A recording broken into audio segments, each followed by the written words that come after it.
Today, let's talk about how we can match your client with the perfect associate and what to do if you have somebody in particular that you'd like the referral to go to. So the first thing to remember is that we are the first step in the process. You're going to click on the link to send it to us, you're going to email it to us, or you're going to phone it in. We're not going to have you call the office to ask who to place it with. And then when it comes to us, we place it either with a branch office, if it's in that market, and it goes to their lead specialists.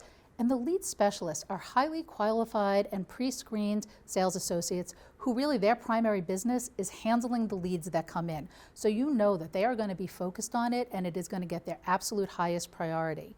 There's a high level of follow-up that goes on with these lead specialists, and they have a really, really high conversion rate. And ultimately, that's what you want. You want your deal to close.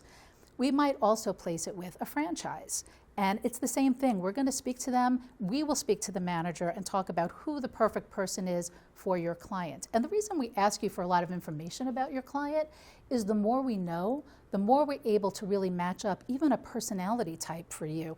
For example, if you said, I have a client who's going to need a lot of hand-holding and they're going to need somebody super patient, they're a first-time home buyer, they're going to want somebody to walk them through the whole process, we're going to make sure we find that kind of person for your client. But if you said to us, this is a super busy type A person, they're just the facts, just the number kind of person, they're going to want the data, we are going to make sure we get somebody who operates in that way and therefore will match well with your client and again, ultimately will stick and close. And if we don't have a branch office and we don't have a franchise and it's in a market that we're not in, we place these with brand X people also. But we do a lot of research to make sure it's going to a highly qualified person and that we have a good relationship with that office and that you're going to actually have a successful experience and more importantly, and most importantly, get you paid because we don't want it to go to somebody who has a bad history of maybe not paying their referrals. So this is what you should do if you have a particular sales associate in mind that you want it to go to, right? It is not a problem. We can direct it to them, but I do prefer that it's somebody you know personally and have a relationship with for all those reasons I spoke about before. We want to make sure that it's going to get priority with the person it's placed with and they're really going to have great follow-up and get your deal closed for you. So hopefully it's somebody that you know well or maybe your client has requested. And in that case, you just give us their information, we reach out to them, we reach out to the manager, we get it placed, we get the referral signed, and you are off and running. So this is what happens behind the scenes when we place the referral. So we put it into our system, an email is generated with an electronic signature request that goes out to the manager gets an email, the sales associate that it's placed with gets an email, you get an email. So everybody is put in the loop about the contact information of the person it is placed with.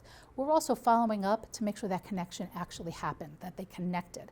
And we urge you to stay in contact also with your client to make sure that they're happy with the person, that they kind of gelled with them, that it's the right personality match. Because if it ever is not a good match, we can replace it with a different person and make sure you're getting a really good match. The last thing I want to talk about is the idea of placing an anonymous referral. So this is really, let's say for example, that you heard through the grapevine that your neighbor 4 doors down is thinking of selling, but you don't actually know the neighbor.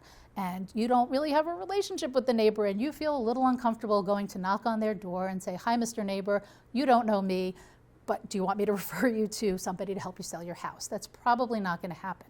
However, if you gave us this lead and say, my neighbor at 123 Main Street is thinking about moving, he doesn't know I'm placing the referral, can I still place the referral anyway? The answer is yes, because what we do in that case is we kind of leave your name and the idea that it's a referral out of everything. We reach out to a sales associate, we tell them, here's a lead for you, and we're going to give them the address, they'll research it, they'll get in contact, and they'll prospect that person just like they would anybody else. They're not going to say, your neighbor down the block, told me you were thinking of moving. You're just left out of it. You're left out of the communication emails. It just gets placed, and you still get your referral fee.